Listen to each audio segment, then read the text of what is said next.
Welcome to the Mother Daughter-ish podcast. It's your mama's favorite podcast. And the podcast your daughter always wanted. This is Miss Dawn. And Angelique. From the 713. Houston, y'all. Get connected and stay connected weekly as new shows debut on Sunday, Wednesday, and please check out our Saturday Out and About showcases. Enjoy the show. Please subscribe, like, share, comment, and tell every woman on the planet that you know about our show. Here's our show for today.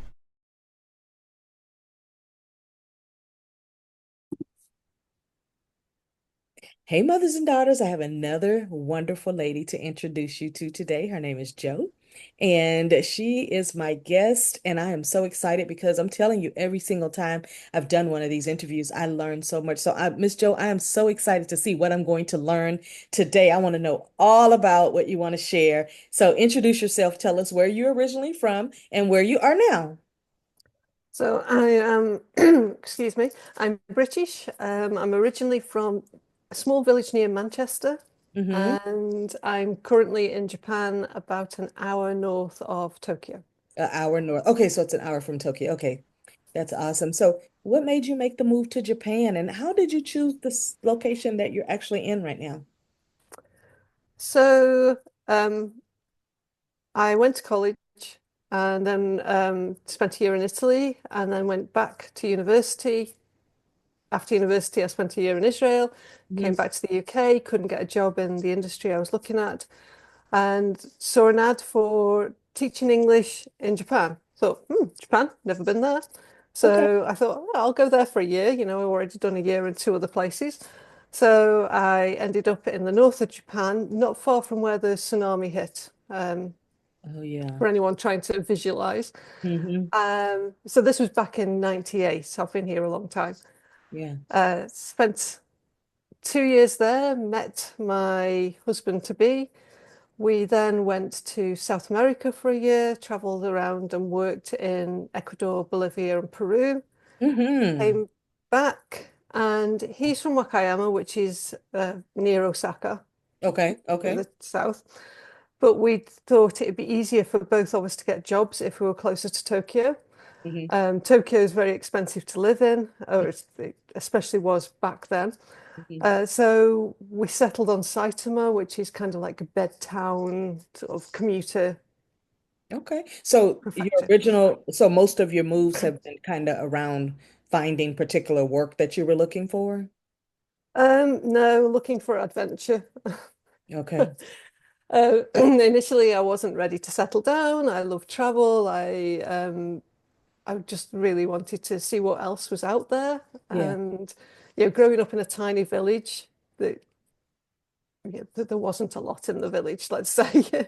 So I really wanted to explore the world. So that was what fueled me. And teaching English was my easy passport into that. Okay, awesome. So when you decided on Japan, did you know a lot about the culture and different locations, or did you just figure it out as you got there? Absolutely nothing. I had this was before the internet was really a big thing. Yeah. 6 years ago. Yeah. So I picked up a guidebook once I got the job. It all happened really quickly. I was working in Nottingham, went down to London for the interviews, and then within 3 weeks I was on a plane. So I had to pack everything up, put it in the attic of my mum's house, and grab a guidebook, and that's how I landed in the country. That is with my lonely planet and no So idea. when you moved to Japan, you hadn't met your husband, right? No, he's Japanese. What was the dating scene like when you got there? Was it a lot of availability, or was it kind of like you were scared to do it? What was that like before you actually met your love? Well, I actually met him my first day of work because he was my student. Okay. My adult student, I should add. Yes, say that. And he was in my highest level English class, which was 2 hours on a Saturday night, which is the last class of the week. And most weeks we'd finish up the class and then we'd just go down to the pub and have some dinner and a few drinks. And so as a class, we got to know each other as friends really well. And yeah, it kind of blossomed from there. It wasn't like I was looking for love or anything. It just kind of was there. Yeah, we just really clicked. Wow. And the town I moved to at the time, I was the only foreigner living in the town. Okay. Wow. 8 months in, I heard via one of my students who'd got a homestay student staying with her, that there was another foreigner in the town, but I'd never seen them. So I sent a little message through these kids to this other Hmm. foreigner, and it turned out he was on the jet scheme, and there was four of them that lived in the area, so they would meet up quite often, four lads. So I Wow. became, their adopted sister into the group. You've been there for So, 6 years now. So, what are some of the things that you have done to build community where you are? Because, once you leave your hometown and other places and you leave your friends and family and everyone behind, what have you done to continue to build community where you are? well, where I was in the north, it was very much based on my students. They'd invite me along to things, and as I say, there weren't any other foreigners really. And then moving here, the first few years was very similar, that I was teaching again and I was Mhm. in a community of other foreign teachers, and met higher level students that could speak English. My Japanese sucks, I'll put that out there. I I was try, gonna but ask you about ah, if you spoke Japanese fluent. Okay. I can get by, but I really struggle with not just Japanese, any languages. I would love to Right. be multilingual, but it's just not happening. Right. My brain's not wired that way. Mm-mm. So getting back to community, when I got pregnant and had my son in 2005, or just before that, we had quite a good, some good online communities, and then we would meet up, both foreigners and mixed. There was like the Lonely Tree, Hmm. what's it called? Lonely Tree boards. It was before Facebook, so like Okay. community boards. Yeah. And the Yahoo boards. We Uh-huh. had like a married in Japan one, and then another one for like mixed marriages and things. So Oh, there's quite a lot of online community and support, but not so much like in person. okay. And because my Japanese sucks, I really struggle. And I'm a huge introvert, so Oh, I okay. That's hate small another thing. talk. Yeah. Yeah. A But lot of then people say they don't when my like. son was born, we created a group. I wanted him to be raised bilingual, so I found other parents who were in the same situation. They got children that were raising bilingual, and we created an English play group. Oh, nice. And that was our main community for a long time until the kids got old enough and, everyone sort of went their separate ways. Okay. Well, that's awesome. Do you get an opportunity to go back and visit your family that's in England? Or has it been, Yeah, or do they come and visit you? they did do. My mum's not able to travel now. She's getting on a bit. Yeah. Um, I usually go back once a year. COVID put a spanner in that for a while. Mm-hmm. And the rules here were absolutely nuts. So even though my son is half British, half Japanese, Hmm. if we travelled back to the UK and then came back, he would be allowed in, but I wouldn't. What do you mean? For an extended amount of time if you went, or just for, Yeah, like the whole lockdown and as the COVID situation was rolling out and oh, all that. even though So you're married to someone from Japan? Wow, that's pretty tough. yeah, so I couldn't leave Mm-hmm. for until that was all lifted and sorted. And even when we could come back in, there was still things like my son could walk through without going through all the testing and things. Yeah, I had to go through all the tests, even though we've been together the whole time. And it like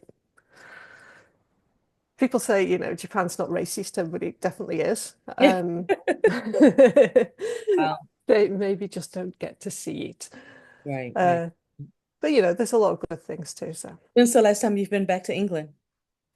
I went back last April. Okay, We so had a big okay. big party for my mum's 80th birthday. Oh, 80. That's so Ice that's party. amazing. Yeah. So tell me about the food. Have you gotten adjusted after all these years, or are you still kind of like, I miss my food in England? How have you been adjusting to the food? I know it's been a while, but there's some things you just may not like. I do miss good cheese. They don't do good cheese here. That's and I'm a big cheese lover, so that's my big problem. Mostly, I don't eat fish, Okay. which Okay. can be a problem when we eat out. They use a lot of fish stock and things. But yeah, most of it I like. My husband will say I'm fussy, but So you're just gonna have to have that cheese imported in, that's all. yeah. Have it shipped over to make you happy. When I So, come back, I put as much as I can in my suitcase. right. So when you first arrived in Japan 20 something years ago, is that when you started your teaching, or did you have to figure it out? I taught before, so the jobs I had in Italy and Israel Okay. were both in. I lived in with the family as a private tutor, Oh, okay. so I'd already taught, and part of my degree or my thesis was kids education, but it was Hmm. a multimedia course, so I'd done research on using TV to teach kids, Okay. Sesame Street, that That's kind kind of of thing. unique that when you were in those other countries that you got a chance to actually do private tutoring. So you lived with the families. That's pretty unique. Yeah, that Yeah. that was great because I got to learn about the culture right in the home sort of thing rather than seeing it as an outsider. Right, right. And It it's was more up fun. close and personal, and you were there to teach it on a consistent basis instead of, here every now and again. So that's pretty Yeah. good. What's the healthcare system like in Japan? Is it free universal healthcare or no? Um, it's not free. It's not like America though. We It's not free in America. We don't have universal healthcare. yeah, I know. So Canada does basically, and a few other places, but United yeah. States does not. So we pay taxes, and then when I go to the doctor, I will pay I think it's 30%. Okay. But if it go, there's like all kinds of weird rules. Like if you end up paying more than X amount, you'll get refund from the government. Hmm. If you have when you have a baby isn't considered a medical thing. It's considered natural. So, but you still get charged for, the room usage and all that sort of thing. Yeah. But you also get a stipend from the government, which usually covers it all. Oh, okay. But if you have the situation, like I had HELLP syndrome, so I had to have an emergency C-section, then that all changes and it becomes a medical thing. So you get to use your insurance and Okay, so yeah. it's a So situational depends, huh? you don't really need to worry. The healthcare's really good. My father-in-law got diagnosed with cancer a Hmm. week before Christmas. This was several years ago. Hmm. And he was in hospital on Christmas Day having it removed. So he had like 80% of his stomach removed. And then after that, it was basically fine. Okay. So they're really good, I think. I've Okay. not had any massive issues with the medical system here.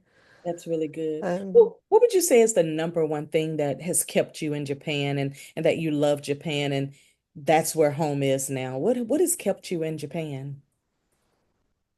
my husband. So if he wanted to move, would you move? Oh yeah. Okay. Okay. So, but I love travel and I love that experience of living in another culture. So if he said, right, let's move to England, I'll be like, no, I don't think so. Yeah, because you've already been there. But if he said, oh, let's move to, I don't know, Estonia Uh-huh. or Morocco, I'd be right. Right, We're right, off. right. So that's right. And the reason I ask that question is because I typically ask, is your country that you're in currently, is that the end all be all? Do you not see yourself, even after the time that you've been there, do you see yourself maybe in a different country at some point? Or is Japan the end all be all? No, I would love to travel more. I don't really want to grow old in Japan. I don't want to Got end it. up That's what I'm in, asking. yeah. Do you have anything on your mind that says, well, it'd be nice if I could grow old where? Um, I don't know whether I'd want to stay. I think I'd like one of those little tiny homes and we could just like travel around and Yes. see different places and So more of a nomadic lifestyle where you yeah. can see a lot of different things instead of having just one place. I agree with that. I absolutely agree with that. It sounds very exciting. So Other than teaching, is there any other work that you do? Maybe is there something you do online, or is teaching what you do every day? So I don't teach Oh, anymore. okay. I quit when I got pregnant with my son. That's a whole different story. It was Uh-huh. an issue with the company I was working for, Mhm. but it also pushed me to not work for another Japanese company. I'd had it with the sexism and the misogyny, and I was just like, nah, Oh, wow. I'm not going to do it. Um, So I started my own business and I started small. I just wrote a book about teaching in Japan, an Okay. ebook. This is like the internet's just becoming more of a thing. Uh-huh. Had no idea what I was doing. Wrote this ebook, put it up for sale, sold some, which amazed me. And yeah, I just kind of carried on from there. I retrained with Montessori, so I'm Montessori qualified because I Okay. wanted my son to be raised in that environment. Yes. Started blogging about Montessori, and that brought me into a whole new world. So I help mums to. So what I found is that people could do the Montessori activities with their kids, but they were struggling with making the time and figuring out how to do it. Right. So now I coach and I help moms to work out how their time works and get more productive and get Okay. more out of the day, make their day flow rather than being a battle, Right. so that they can, thrive rather than just survive the day. And because I still love that whole teaching aspect, and the thing I love most is making the materials, I also Right. have the 193 Little Adventures Club, which I send out a digital pack every month to a Mhm. new country, and they learn about the culture and the animals and festivals and all that good stuff. There's I lots of love different that. activities in it, and yeah, so I've got like both going on. Love both, but That's multi-passionate. I love that. That's pretty awesome. I'm glad that you took control of, like you said, if you're working for companies that just don't fit with what you believe is the right thing. And I had no idea of the things that you just said about, the Japanese companies and the massage. I had no idea. So, like I said, I knew I was going to learn something new today, but that's right that you can take control of your own life. Is there anything else that you would like to share with the viewers before we go? Um, Japan is great. So what we didn't talk about was the education system. I think if a lot of people are moving abroad, that's especially Mm-hmm. for moms, they're interested in that. Mm-hmm. Um, we sent my son to a yochien, which is like kindergarten, Okay. which was a Shinto-run kindergarten. It was very in line with Montessori. We don't Okay. have a Montessori place near here. Mm-hmm. And then he went to the local Japanese school. We did have a bit of bullying there, but basically it was a great school. The focus at elementary is very much on community and getting on with each other and helping each other out, which I really enjoyed. I really liked that side of it. Mm-hmm. And then we homeschooled for junior high. And then high school, he went to like a hybrid school. So he Okay. did 3 days at school, 2 days at home. Okay. It was all online. Again, it was very Montessori that they study in like a mixed group, mixed age group. Mhm. Now he's in Hungary at university. So yeah, That's pretty awesome. I just interviewed a but lady the other day that's from Hungary. She went from left Hungary and moved to Poland, her husband's job. But I was talking about Hungary. I told her, I said, I never thought about going to Hungary, but I may think about that. So he's at university. That's really awesome. yeah, He's also being very, very worldly. Now, is yeah, the education for children in Japan, is it free, or is you have to yeah, pay? yeah. Okay. Okay. So it's free up to the end of junior high, so till they're like 15, 16. And then high school, it depends where they go. So you might have to pay for the high school, you might not. But then, I wonder you why know, does it change for high school? I don't know. I just never heard So that before. I either know that you're gonna pay the whole way, and I'm not talking about private school, I'm talking about regular, but I never heard. Okay, so that's interesting. So, and it, like you said, it depends on what school they go to, right? yeah. Okay. And one of the things I really loved, going back to the food, um, at the schools, they have a nutritionist that that prepares all the food, the whole diets. They can't use anything pre-made. It all has to be made on site. I've It's seen it. all I've seen it. proper, Hmm. fruits and vegetables and things. Vegetables and And juices the and new, yeah. yeah, and the nutritionist comes into the classroom once a month and teaches the kids about nutrition. Oh, I love So, that. We need that in the US. Tell them to bring that in the I love that. so I it's saw a few videos when I was doing some research before I went in 2018 with my son. I just was looking into everything because I wanted to just, immerse myself into it. And I was looking at that and I was like, oh, I so wish this was in the schools here where, even I remember he said, Mom, let's go to the McDonald's when we were there. And we went to the McDonald's and the fact that they had fresh juice in there. And instead of French fries, they had something else. And he just enjoyed himself. He was like, I knew it was going to be different than home. I said, most places are going to be different than the US. So yeah, enjoy yourself. yeah. Wow, that's So awesome. I think with the whole food thing, that's really important part of the culture here. And Absolutely. um and my son's gone off to study nutrition, so Oh, nice. So it really made a positive impact on him. That's nice. Yeah. All right. Okay, Joe, anything else you'd like to share? Where they can find you online or where you are Um social? I'm either Jojo Ebby, which is JoJoEbi, Mm-hmm. on most of the social platforms. My website is jojoebby.com. Hmm. That's for the mum side of things, the organizing and the productivity. And Uh-huh. then if you're interested in the kids packs, that's 193 Little Adventures. Okay. I like that. You So you said it's an ebook. You have an ebook too about it's teaching in Japan because I would imagine that that has probably had a rebirthing now with everybody leaving and going to other countries.